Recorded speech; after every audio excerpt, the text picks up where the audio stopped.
Hello my dear students, एक बार फिर से आप सभी का ड्रीम क्लासेस में स्वागत है। और आज हम लोग पढ़ रहे हैं ऑप्टिक्स की 9वीं क्लास। जैसा कि मैंने आप लोगों से प्रॉमिस किया है कि हम लोग मिनिमम ऑप्टिक्स के 20 क्लासेस को करेंगे, तो ये हमारा नाइन्थ क्लास नंबर 9 है। और आज का जो हमारा टॉपिक है ये 5 मार्क्स का क्वेश्चन है। अगर आपके बोर्ड के एग्ज़ाम में अगर पूछेगा तो ये पूरे 5 मार्क्स का पूछेगा। टॉपिक है हमारा डियर स्टूडेंट कि प्रिज्म के द्वारा, कोई भी प्रिज्म है, ये पी क्यू आर मानकर चलो कि एक प्रिज्म है, ठीक है। प्रिज्म में एक एक जो हमारा होता है, ये एक हमारा अपवर्तक सतह होता है, ठीक है। और दो अपवर्तक सतह होते हैं, सॉरी, दो अपवर्तक सतह होता है। और ये जो हमारा होगा ये हमारा अपवर्तक कोण होता है। तो कहा गया है कि प्रिज्म के द्वारा प्रकाश के अपरावर्तन के लिए किरण आरेख खींचें। प्रिज्म के द्वारा प्रकाश के अपरावर्तन के लिए किरण आरेख खींचें, ठीक है। तथा प्रिज्म के पदार्थ के अपवर्तनांक के लिए फॉर्मूला यानी सूत्र सत्यापित करें। ये आज की क्लास है, आज का हमारा टॉपिक है। पूरे 5 मार्क्स का क्वेश्चन आज हमारे एग्जाम में पूछेगा, अगर ये पूछेगा तो हमने कहा कि दो अपवर्तक सतह होता है और एक जो होता है, ये जो एंगल हमारा ए है, ये हमारा अपवर्तक कोण है। तो पहले हम इसके डेफिनेशंस के बारे में पढ़ लेते हैं कि किस तरह से किरण आती है, टकराने के बाद अपवर्तक सतह से सीधे, मतलब ऐसे ना जाकर वो इस ओर मुड़ के फिर ये इधर आ जाती है, ठीक है। डेविएशन किस तरह से एंगल वगैरह बनता है, ये सभी चीज़ें हम पढ़ेंगे। तो ये यहाँ तक मैं ले रहा हूँ, हाँ, ताकि आपको समझ में जाए। मैंने एक फ़िगर भी बना रखा है ताकि हर एक टॉपिक पर मैं इस फिगर को ऐसे रखूँ और बच्चों को समझ में आ जाए। तो ये जब ज़रूरत पड़ेगी तो हम इसको यूज करेंगे। तो हमने कहा कि माना कि पी क्यू आर एक प्रिज्म है, माना कि पी क्यू आर एक प्रिज्म है, ठीक है बच्चों। ये पी, ये क्यू और ये आर, ये पूरा जो फिगर है एक प्रिज्म है, ठीक है। ये कितने मार्क्स का पूछेगा बोर्ड में? सभी लोग लाइव चैट में कमेंट करेंगे। जी हाँ, बिल्कुल 5 मार्क्स का ये क्वेश्चन है। हमने कहा कि माना कि पी क्यू आर एक प्रिज्म है, जैसा कि आपको स्क्रीन पे दिख रहा है, जिसका अपवर्तनांक म्यू है। यहाँ पे म्यू आप कहीं पे भी रख सकते हो, कोई रुकावट नहीं है, कहीं कोई कुछ नहीं है, आप म्यू को कहीं पे भी रख सकते हो। तो माना कि पी क्यू आर एक प्रिज्म है जिसका अपवर्तनांक म्यू है और प्रिज्म का अपवर्तक कोण ए है। प्रिज्म का अपवर्तक कोण ए है और पी क्यू तथा पी आर प्रिज्म का अपवर्तक सतह है। पी क्यू तथा पी आर, पी क्यू यानी ये वाला, थोड़ा सा वेट कर लो, आराम आराम से सीखेंगे, बहुत कुछ समझ में आएगा। पी क्यू तथा पी आर, ये जो है ये प्रिज्म का क्या है बाबू? ये अपवर्तक सतह है। और ये क्या है जी? क्यू आर, ये हमारा प्रिज्म का आधार है, बेस। ये क्या है? पी आर, यानी दो अपवर्तक सतह और एक आधार से हम एक प्रिज्म को बना सकते हैं। तो पी क्यू तथा पी आर प्रिज्म के अपवर्तक सतह है, ठीक है।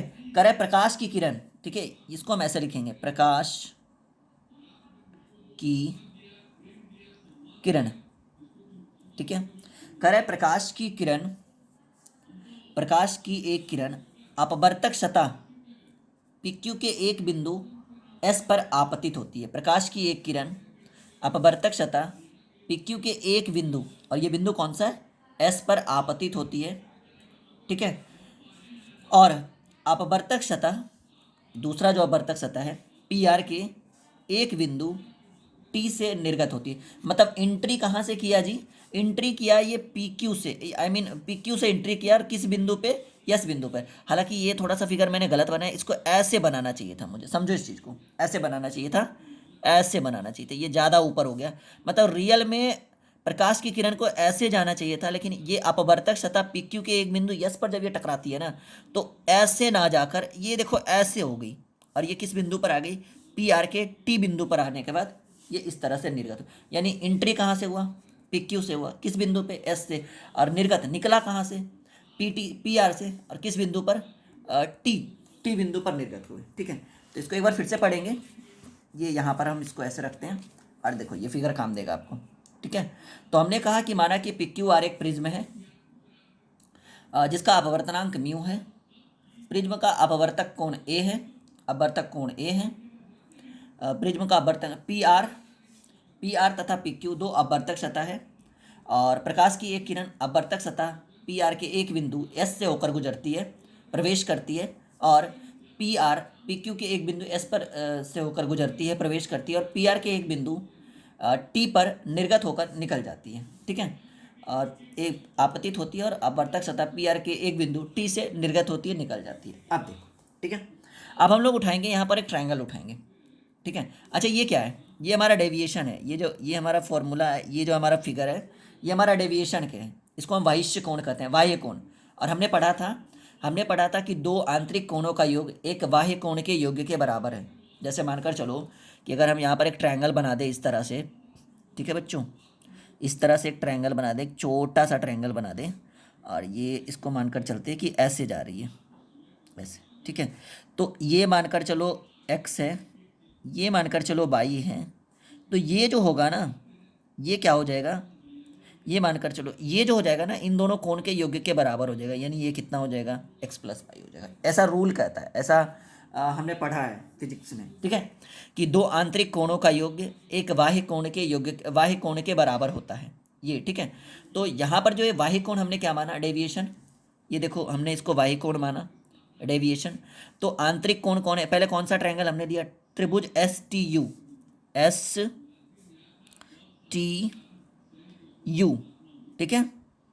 हालांकि मुझे लग रहा है यू यहाँ पे होना चाहिए था, हाँ, एस टी एंड यू तो आपको यहाँ पे होना चाहिए था,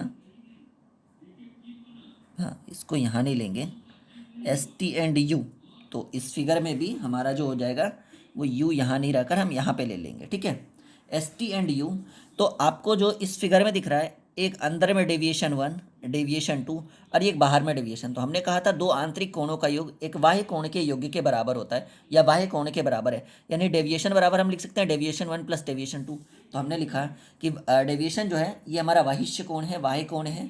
तो डेविएशन बराबर, यानी इसकी जो वैल्यू होगी इन दोनों कोण के योग के बराबर होगी, यानी डेविएशन बराबर डेविएशन 1 प्लस डेविएशन 2। तो हमने क्या कर दिया, डेविएशन बराबर deviation 1 plus deviation 2, where deviation 1 की जो वैल्यू होगी, अब देखो मानकर चलो कि डेविएशन 1 की जो वैल्यू होगी, ये आपका अगर इस एंगल से दे I1 और R1 का, तो डेविएशन 1 की जो वैल्यू होगी, ये आंतरिक कोण है, ये दोनों बाह्य कोण है, तो यहाँ से निगेटिव हो जाएगा। यानी डेविएशन 1 की जो वैल्यू होगी I1 माइनस R1, और डेविएशन 2 की वैल्यू जो होगी वो I2 माइनस R2।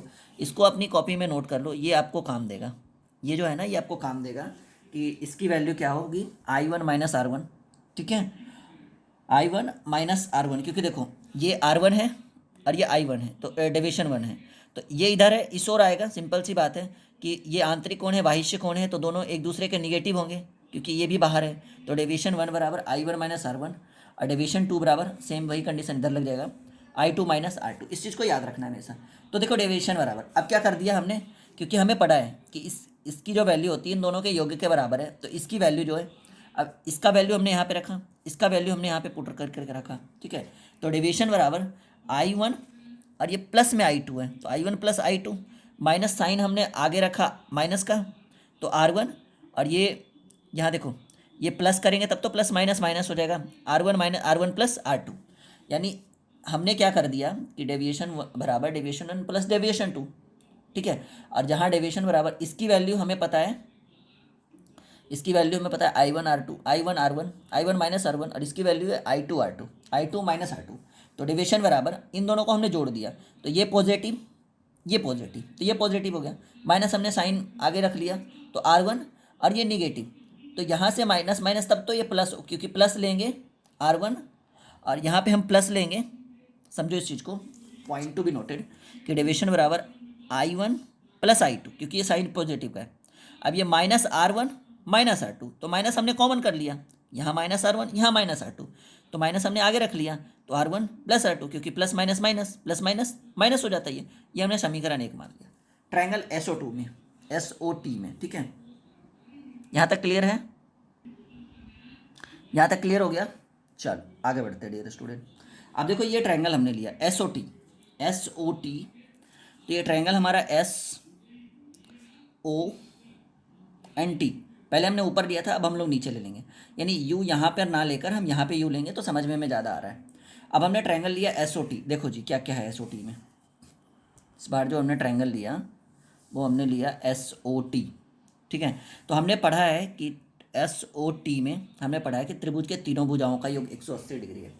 तो इसकी वैल्यू हमें पता है R1, इसकी वैल्यू हमें पता है R2, इसकी वैल्यू हमें नहीं पता है, तो हम इसको डायरेक्टली एस ओ टी लेंगे, क्योंकि बीच वाला जो होता है वही वैल्यूएबल होता है ना। जैसे हमने लिखा त्रिभुज ए बी सी, जैसे कहीं पे हमने लिखा ए बी सी, तो कहीं पे हमने ए बी सी लिखा, यानी बीच वाला जो ट्रायंगल होता है वो हमारा बी होता है ना। तो हमने, अगर हम इसको R1 ले लें, इसको R2 ले लें, और इसको O ना लेकर ट्रायंगल O भी ले सकते हैं, SOT ले लें, क्योंकि बीच वाला तो O ही हुआ ना, और इन तीनों का योग 180 डिग्री। तो देखो यहाँ पे triangle SOT plus R1 plus R2, R1 plus R2 plus SOT, इन तीनों की वैल्यू 180 डिग्री। ठीक है, तो अंडर रूट ये हमारा ट्रायंगल SOT है, कोण, ठीक है, कोण SOT है बराबर 180 माइनस, इसको इधर कर दे, R1 plus R2 minus R1 plus R2, इसको हमने क्या कर दिया, समीकरण 2 मान लिया। अब देखिए हमारा एक चतुर्भुज बन रहा है PSOT, चतुर्भुज PSOT,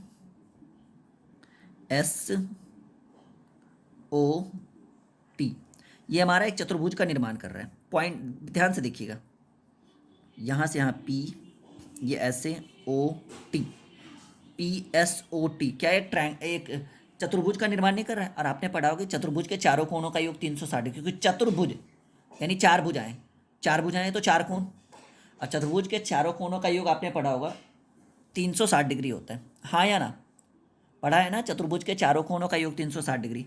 तो हमने एक चतुर्भुज लिया PSOT, PSOT, ध्यान से देखना बच्चों, बिल्कुल समझ में आएगा। एक चतुर्भुज हमने लिया PSOT, और हमें पता है कि PSOT में आपको जो है पहला एंगल आपको A दिख रहा है, तो हमने यहाँ A रख दिया। दूसरा एंगल हमें PSO दिख रहा है, क्योंकि ये जो बीच वाला होता है, यानी कोई भी बट जैसे B हो गया तो हमारा एंगल यही हो जाता है B, तो इसको S ना लिखकर क्या PSO लिख सकते हैं, क्योंकि बीच में तो S आ गया, तो हमने कोण जो है वो PSO लिया, प्लस SOT, क्योंकि O लेना हो तो SOT, तो SOT ले लिया। अब T लेना है तो OTP लेंगे, T लेना हो, ये T लेना हो तो OTP लेंगे, तो यहाँ पे हमने OTP ले लिया। चारों का मान 360 डिग्री, और जिसमें हमको दो का पता है कि PSO और OTP जो है 90 डिग्री, ये 90 बनाएगा, ये 90 बनाएगा, ये दोनों जो 90 बनाएगा, यानी देखो यहाँ पे लिखा हुआ है कि कोण PSO इज इक्वल टू कोण OTP इज इक्वल टू 90, यानी इसकी वैल्यू 90, इसकी वैल्यू 90, ठीक है, इन दोनों की वैल्यू 90। तो अब देखो A प्लस इसकी वैल्यू 90, तो हमने यहाँ 90 रख दिया, प्लस SOT का तो नहीं पता, बस OTP की वैल्यू 90, तो हमने यहाँ पे 90 रख दिया। तो A प्लस अंडर रूट बोल रहे, कोण SOT बराबर 360 माइनस 90, 180, इधर नेगेटिव आ गया, तो A प्लस कोण SOT इज इक्वल टू 180। यहाँ पे याद रखना कि हम लोग कहाँ पर आके इस पेज को छोड़ रहे हैं, A प्लस कोण SOT इज इक्वल टू 180। ठीक है, यहाँ तक क्लियर है सभी लोग? सब लोग बताएंगे क्लियर है, ये बिल्कुल समझ में आ रहा है? हाँ, आगे बढ़ते हैं डियर स्टूडेंट। अब देखो हम इसके बारे में क्या आगे करेंगे। चलो, बातें समझ में आनी चाहिए। हमने इस लाइन पे छोड़ा था इस पेज को कि कोण SOT is equal to N 180 minus A, इसको हमने समीकरण 1 माना। अब देखो समीकरण फर्स्ट, सेकेंड, थर्ड पे अगर हम डिस्कस करें तो समीकरण फर्स्ट हमारा क्या था? समीकरण फर्स्ट था हमारा deviation is equal to R1 plus R2 minus deviation is equal to I1 plus I2 minus R1 plus R2, ये समीकरण फर्स्ट था। समीकरण सेकेंड था कोण SOT is equal to 180 minus R1 plus R2, इतना हमारा याद है। समीकरण 1, समीकरण 2। अब देखिए क्या कोण SOT की वैल्यू इतना लिख सकते हैं 180 माइनस R1 प्लस R2, और इस वैल्यू क्या हम यहाँ पे पुट कर सकते हैं?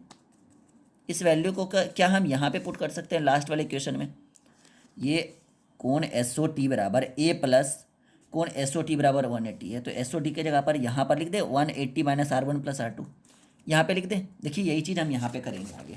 ठीक है, अब देखो कोण SOT माइनस 180 माइनस A, हमने क्या कर दिया, पीछे वाले समीकरण से उठाया कि कोण SOT की जो वैल्यू है वो 180 माइनस R1 प्लस R2। अभी हमने बोला कि क्या हम रख दे उधर, तो आपने बोला जी सर, तो 180 minus R1 plus R2 is equal to 180 minus A।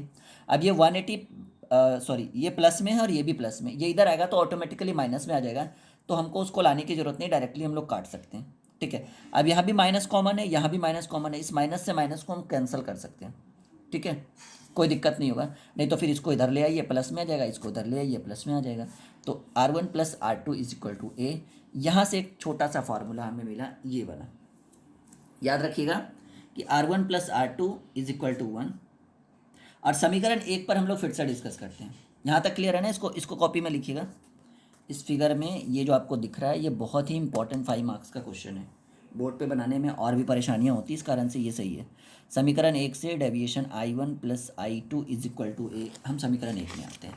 क्या सही में ऐसा हुआ था? यहाँ देखो, समीकरण डेविएशन I1 + I2 और माइनस ए। देखो यहाँ पर R1 + R2 की जो वैल्यू है इस फिगर के हिसाब से R1 + R2 बराबर ए है। अच्छा, समीकरण 1 को हम पहले यहाँ लिख दें। डेविएशन देखो, समीकरण 1 हम लोग देख के चलते हैं, समझ के अच्छे से। समीकरण 1 क्या कह रहा है? I1 + I2 minus R1 + R2, I1 + I2 minus R1 + R2, ये हमारा समीकरण है। ठीक है, ये समीकरण हमारा 1 था। और आपको पता है कि R1 + R2 की जो वैल्यू है वो a है। तो क्या डेविएशन बराबर ऐसे लिख सकते हैं, I1 + I2 माइनस ए, क्योंकि R1 + R2 is equal to automatically A हो चुका है। तो समीकरण 1 से ये देखो एकदम बिल्कुल आ गया, I1 + I2, ये माइनस में है जी, ये क्या है माइनस में, माइनस है। ठीक है, तो ऐसे कंडीशन में ये हमारा ये निकला। अब देखिए दो कंडीशन बनेगा, एक जब आपका न्यूनतम विचलन होगा यानी डेविएशन यम हमारा मिनिमम हो जाएगा। ठीक है, तो जब विचलन न्यूनतम होगा ना तो ऐसी स्थिति में I1 और I2 आपस में बराबर हो जाएगा और R1 और R2 आपस में बराबर हो जाएगा। ठीक है, इस फिगर में ये I1 और ये I2 आपस में बराबर हो जाएगा और ये R1 और ये R2 आपस में बराबर हो जाएगा, क्योंकि विचलन क्या हो रहा है, न्यूनतम हो रहा है। तो जब न्यूनतम विचलन की स्थिति होगा तो I1 और I2 आपस में बराबर, R1 और R2 आपस में बराबर। और तीसरा डेविएशन जो है वो डेविएशन मिनिमम हो जाएगा जी, मैक्सिमम नहीं, क्योंकि न्यूनतम विचलन हो रहा है। तो ये क्या हो जाएगा, मिनिमम हो जाएगा। तो डेविएशन m बराबर I1 + I2 माइनस ए है। तो I1, जब हमने बोला कि I1 और I2 आपस में बराबर हो जाएगा तो I1, और इस I2 की जगह पर क्या I1 लिख सकते हैं, क्योंकि जब दोनों आपस में बराबर है तो a बराबर b तो b बराबर c। तो deviation minimum is equal to I1 plus, हमने I2 ना लिखकर इसकी जगह पर I लिख दिया क्योंकि ये दोनों आपस में बराबर है। तो I1 + I1 माइनस है, तो डेविएशन बराबर 2IA। ठीक है, 2IA माइनस ए, नहीं चलिए बढ़े। तो डेविएशन m बराबर I1 + I1 बराबर 2I1 हो जाएगा हमारा यहाँ पे, और माइनस ए। ठीक है, क्लियर है? तो डेविएशन m बराबर 2I1 माइनस ए करेंगे तो डेविएशन m, और अब हम लोग क्या करेंगे कि 2I1 करेंगे ना तो ये इधर प्लस में आ जाएगा जी, ये इधर प्लस में आ जाएगा। तो 2I1 बराबर डेविएशन m, ये माइनस में है इधर में प्लस में आ जाएगा। तो डेविएशन 1 बराबर जो हो जाएगा, I1 बराबर जो होगा वो deviation m + a divided by 2। ठीक है, और हमें पता है कि R1 + R2 की वैल्यू देखो, R1 प्लस, यहाँ हमें पता था कि R1 + R2 is equal to 1, तो यहाँ हमने लिखा R1 + R2 is equal to 1। और हमें ये भी पता है कि R1 बराबर R2, तो R1 + R1 बराबर है, तो 2R1 बराबर है, तो R1 बराबर a/2। तो अब क्या करेंगे? ठीक है, यहाँ तक निकला, यहाँ तक क्लियर है?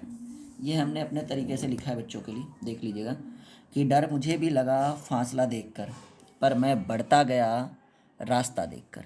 डर मुझे भी लगा फासला देखकर, पर मैं बढ़ता गया रास्ता देखकर। खुद ब खुद मेरे नज़दीक आती गई मेरी मंजिल, मेरा हौसला देखकर। ठीक है, ये एक मोटिवेशनल शायरी है हमारी तरफ से। अच्छा लगे तो लाइक ज़रूर करिएगा। तो यहाँ पर R1 + R2 is equal to ए है, तो R1 बराबर R2 हो जाएगा। तो R1 + R2 is equal to ए, तो 2R1 बराबर a, तो R1 बराबर a/2 हो जाएगा। अब हमने स्नेल का नियम पढ़ा था डियर स्टूडेंट, यहाँ तक किसी को कोई दिक्कत? न्यूनतम विचलन होगा तो तीन स्थिति पैदा होगी, I1 और I2 आपस में बराबर हो जाएगा, R1 और R2 बराबर हो जाएगा, डेविएशन और डेविएशन यम आपस में बराबर हो जाएगा, यम यानी मिनिमम।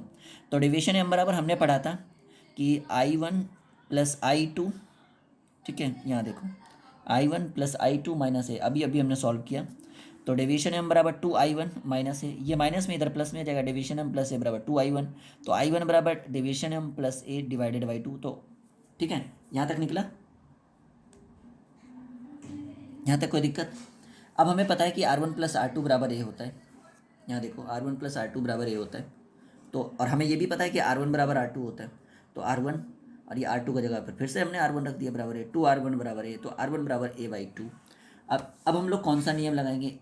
ए पर स्नेल का नियम लगाने पर हमें पता है कि साइन आई 1 साइन आई बराबर म्यू साइन आर, ठीक है, साइन आई बराबर साइन आर हमें स्नेल का नियम पता है, तो 1 साइन आई 1 बराबर म्यू साइन आर 1, ठीक है, तो साइन आई बराबर म्यू साइन आर 1, तो म्यू इज इक्वल टू हमारा हो जाएगा साइन आई बटे साइन आर, ठीक है, तो mu is equal to sine I 1 है ना, और आई 1 की जो वैल्यू होगी यहाँ देखो F sorry deviation M plus A by 2, तो साइन म्यू साइन आई के जगह पर deviation M plus A by 2, और साइन आर 1 की जो वैल्यू होगी वो ए बाई 2 है, तो साइन आर 1 ना लिख कर हमने क्या लिख दिया, ए बाई 2 लिख दिया।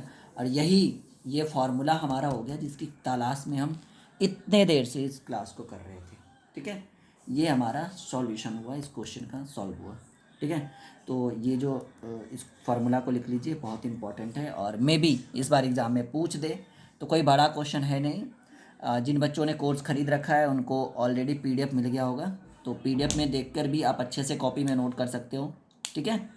जिन बच्चों ने कोर्स ख़रीद रखा है, पीडीएफ ख़रीद रखा है, तो उनको ऑलरेडी पीडीएफ में मिल चुका होगा ये सब चीज़ें, तो बच्चा पीडीएफ देखकर भी उतार सकता है अच्छे से, और समझने की बात आए तो इस वीडियो को देख कर समझ सकता है। तो आज की क्लास यहीं पे, मिलते हैं अगले स्पेशल क्लास में। उम्मीद है कि समझ में आया होगा बिल्कुल। Like share and subscribe the dream classes YouTube channel for more than more videos and lectures. Bye students, take care, good night, sweet dream.